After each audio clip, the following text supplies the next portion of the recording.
At this point, let me address Mr. James Lim had a question on delays in our vaccination program. Our vaccination program has not been slow at all. We were one of the earliest countries to secure vaccine supplies, with the first shipments of the Pfizer-BioNTech vaccines arriving in mid-December 2020. One of the fastest to roll out a comprehensive vaccination program, and we've now achieved a vaccination coverage that is among the highest in the world. 81% of our population have completed their full regimen, and 85% have received at least one dose as of the 9th of September. Thank you, Speaker, and thank you, SMS Janil. I'm afraid I continue to disagree with the characterization that our rate of vaccination rollout was, in fact, as rapid as could be. Admittedly, today our rate of vaccination is among the highest in the world, and there was an acceleration, clear in the data, in the rate in which rollout occurred in Singapore, round about the end of March and early April. But at the same time, it's worth recalling that by March 18th, in fact, Israel's coverage was 60% for first shots.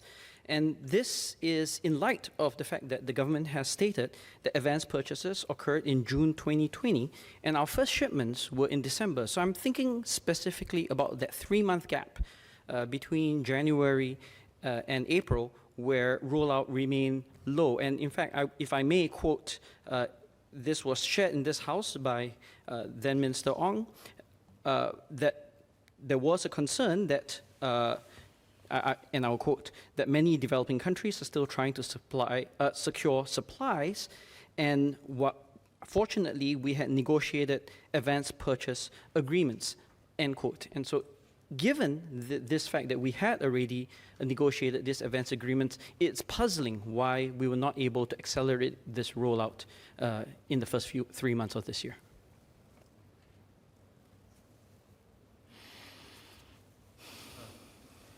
The member is quite free to disagree with me. We had the doses delivered to us as part of the advance purchase agreement.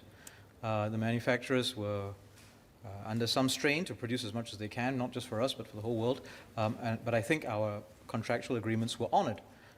If he was suggesting that perhaps we should have renegotiated the agreements or not honored the agreements in some way or changed it, he can hold on to that opinion.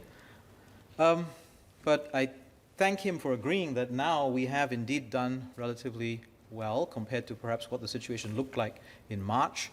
And ultimately, it is that destination which is of importance and will protect us. At the beginning of the vaccination rollout, our pace was constrained by the supply that was made available to us from the manufacturers. I think this is something that we've explained several times.